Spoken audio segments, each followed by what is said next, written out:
नमस्कार मित्रांनो, मी प्राध्यापक संतोष बोर्डे आपलं बोर्डेज करिअर अकॅडमीमध्ये स्वागत करतो. मित्रांनो, जालना DCC जी बँक आहे म्हणजे जालना मध्यवर्ती सहकारी जी बँक आहे, या जालना DCC बँकेचं नोटिफिकेशन म्हणजे जाहिरात मित्रांनो ही मागील काही दिवसापूर्वी प्रसिद्ध झालेली होती आणि याची शेवटची तारीख जी आहे ती 18 जुलै आहे. त्याचा एक व्हिडिओ पण बोर्डेज करिअर अकॅडमीच्या यूट्यूब चॅनलला मित्रांनो आहे. याच्यामध्ये या संपूर्ण जाहिरातीबद्दलची मी माहिती त्या व्हिडिओमध्ये दिलेली आहे.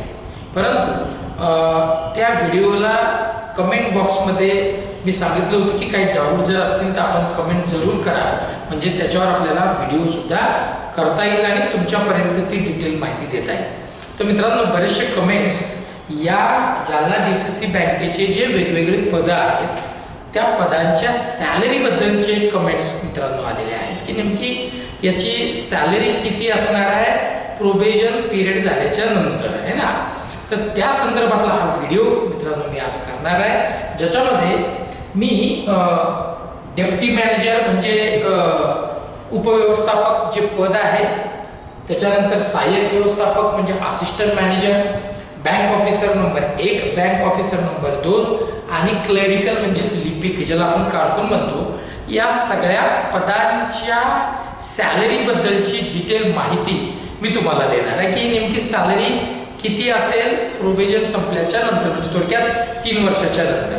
तर मित्रांनो, व्हिडिओ सुरू करायच्या आधी किंवा डिटेल मी इन्फॉर्मेशन देण्याच्या आधी जर बोर्डेज करिअर अकॅडमीच्या यूट्यूब चॅनलला आपण पहिल्यांदा व्हिजिट करत असाल तर बोर्डेज करिअर अकॅडमीचं यूट्यूब चॅनल हे सबस्क्राईब करायला विसरू नका, ज्याची लिंक डिस्क्रिप्शन बॉक्समध्ये दिलेली आहे. टेलिग्राम चॅनलला पण सबस्क्राईब करा, जेणेकरून तुम्हाला सगळ्यात आधी या वेळोवेळी येणाऱ्या सगळ्या जाहिराती, नोटिफिकेशन आणि त्याच्या संदर्भातले काही अपडेट्स याची माहिती सगळ्यात आधी तुम्हाला पोहोचतील. ठीक आहे मित्रांनो, लिंक त्याची दिलेली आहे. हा व्हिडिओ जास्तीत जास्त विद्यार्थ्यांपर्यंत शेअर करायला विसरू नका, लाईक करा, कमेंट्स करा. ठीक आहे, सुरू करूयात मित्रांनो. नेमकी या सॅलरीची डिटेल मी तुम्हाला सांगणार आहे की सॅलरी किती किती असणार आहे या सगळ्या पदांची. ठीक आहे, बघूया मित्रांनो.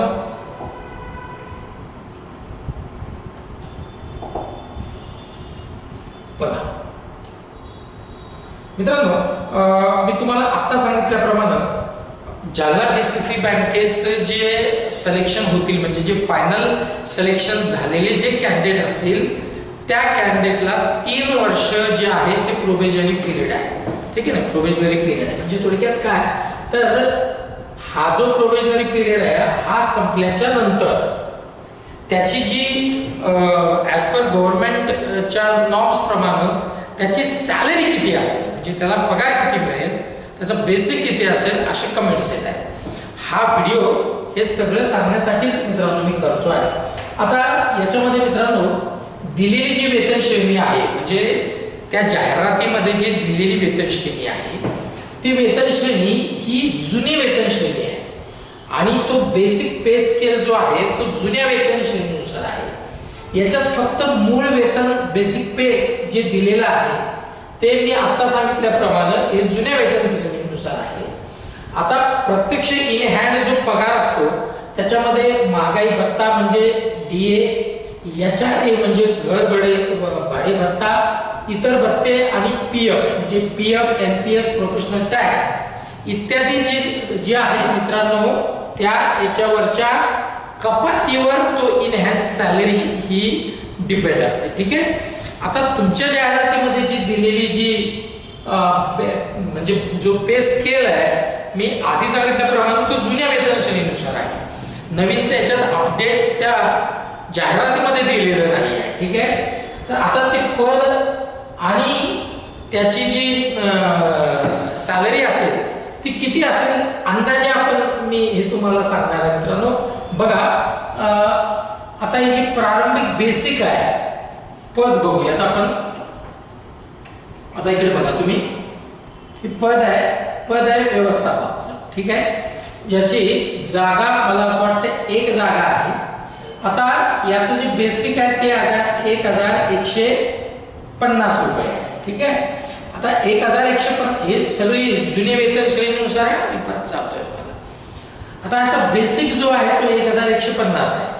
थोडक्यात इन हँड सॅलरी अंदाजे त्याचा जो पगार असेल तो 3 वर्षाच्या नंतर म्हणजे ती प्रोव्हिजन पिरियड संपल्याच्या नंतर इन हँड सॅलरी ही 70,000 ते 90,000च्या मध्ये ही त्याची इन हँड सॅलरी असू शकते. ठीक आहे, याच्यात थोडं बहुत कमी जास्त होईल परंतु इतकी असायला हरकत नाही.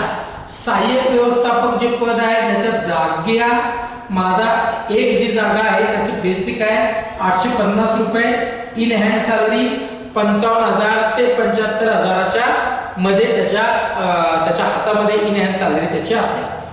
बँक ऑफिसर क्रमांक 1 याच्या जागा 2 आहेत मित्रांनो. तर या ज्या जागा आहेत याचं बेसिक आहे 600 रुपये. ठीक आहे, बेसिक पे स्केल हे 600 रुपये आहे. ते इन हँड सॅलरी 45,000 ते 60,000च्या मध्ये मित्रांनो असणार आहे. बँक ऑफिसर क्रमांक 2 नंबर 2 याच्या जागा आहेत 11. अशा या सगळ्या मिळून ज्या झाल्या म्हणजे ही 11, 2 आणि ही 1 ह्या सगळ्या मिळून झाल्या 15 लिपिक सोडून ना. या 11 जागा याचे बेसिक स्केल आहे 450 ते इन हँड सॅलरी असेल 38,000 ते 50,000च्या मध्ये. त्याच्यानंतर जी कारकून लिपिक किंवा क्लर्क आपण ज्याला म्हणतो त्या जागा आहेत 55 आणि अशा टोटल जागा आहेत 70. ठीक आहे ना. तर या कारकून लिपिक क्लर्कचं बेसिक पे स्केल आहे 350 रुपये, इन हँड सॅलरी असेल 30,000 ते 40,000च्या मध्ये. मित्रांनो ही त्याची सॅलरी असेल. नोटिफिकेशन मध्ये म्हणजे जाहिरातीमध्ये जे दिलेली जुन्या वेतन श्रेणीनुसार ही अंदाजे जी सॅलरी असेल जो पगार असेल तो मी इथे तुम्हाला सांगितलं. त्याच्यात थोडं बहुत पुढे मागे होऊ शकतं. आता याच्यात महत्त्वाची नोंद आहे मित्रांनो मी तुम्हाला सांगणार आहे. ही वेतन श्रेणी जुनी असल्याने आजच्या घडीला बँकांमध्ये अनेक वेतन सुधारणा झालेल्या आहेत. ठीक आहे, त्याच्यामध्ये पे रिव्हिजन लागू झालेले आहे. त्यामुळे वरील जे आकडे पगाराबद्दलचे मी तुम्हाला सांगितले ते अंदाजे इन हँड पगार मित्रांनो आहे. आणि आपण त्या सगळ्या म्हणजे मी या तुम्हाला जे अंदाजे सांगतोय ते हे जुन्या वेतन श्रेणीनुसार आहे. मी वारंवार तुम्हाला सांगतोय त्या जाहिरातीमध्ये नवीन वेतन श्रेणीचा कुठेही उल्लेख केलेला नाही आहे. ठीक आहे, तर हे तुम्ही इथं समजून घेणं आवश्यक आहे. मला असं वाटतं की तुमचा जो डाऊट होता तो डाऊट बऱ्यापैकी आता क्लिअर झालेला असेल. आता फार याच्यावर विचार न करता तुम्ही DCC बँकेची जी जाहिरात आहे ज्याची तारीख 18 जुलै ही शेवटची आहे. तर मित्रांनो आता वेळ घालवू नका आणि जास्तीत जास्त विद्यार्थ्यांपर्यंत हा व्हिडिओ शेअर करा, लाईक करा आणि मित्रांनो कमेंट बॉक्समध्ये कमेंट करायला विसरू नका आणि परीक्षेच्या तयारीला लागा. बाकी बोर्डेज करिअर अकॅडमी तुमच्या सोबत कायम मागच्या 25 वर्षापासून आहे. याही वेळेस आम्ही तुमच्या सोबत असणार आहे. बॅचेस ज्या नवीन बॅचेस आहेत ह्या ऑलरेडी मित्रांनो सुरू झालेल्या आहेत. 6 जुलैपासून ती सुरू झालेली आहे. नवीन बॅच जी सुरू होते ती मला असं वाटतं काहीतरी 16 जुलैपासून आहे. त्याची अजून एक नवीन बॅच आपण सुरू करतोय. तर तुमचे डाऊट क्लिअर झाले असतील असं समजून मित्रांनो मी इथे थांबणार आहे. चला थांबूयात. जय हिंद, जय महाराष्ट्र.